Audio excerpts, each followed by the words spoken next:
This is Bumper to Bumper TV. Small is the new big thing for crossovers, as nearly every automaker is offering an urban-sized version of the platform. For Mazda, it's the CX-3. Yes, it looks like a crossover and has the sightlines of one, but it's worth noting it isn't as tall as other entries in the segment. In fact, the roofline is very close to that of the Mazda 3 sedan. But with some reworking of the interior dimensions, it can handle 4 adults. Maybe not for a cross-state trip, but at least to get the group to dinner or a party.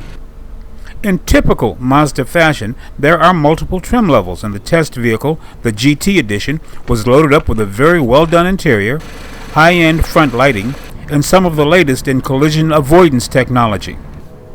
The CX-3 and what it offers is part of a shift auto industry executives are not surprised at. I would have been 10 years ago, but I think we've seen a transition as fuel prices rose. It started rising quite a few years ago. We started seeing a transition to smaller and smaller vehicles. In this vehicle, it means a wheelbase of only 101 inches and an overall length of 163 inches. It's in essence a throwback to a compact size offering. Compact CUVs grew and grew. You had to see things like our CX-5, which were really small at one time when you look at the original, and then they grew and grew, and now we've seen kind of the transition back, and these are kind of the size of what the mid-size or the compact CUVs used to be. So a smaller platform also means using smaller power plants. The Skyactiv 2-liter 4-cylinder engine is now the power plant of choice for much of what Mazda makes. It's rated at 146 horsepower and 146 foot-pounds of torque.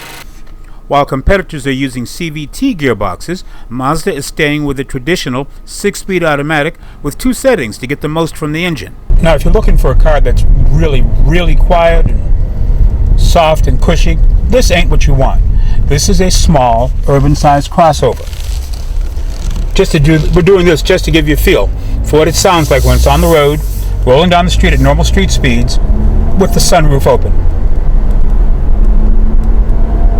Interior noise isn't that bad. A few years ago, mid-size sedans were the battleground for the automakers. Now the fight for dominance has shifted to the compact crossover, and Mazda is planting its own flag with the CX-3. This is Greg Morrison. We want to know what you think, so email us. The address is bumpertobumpertv@cs.com.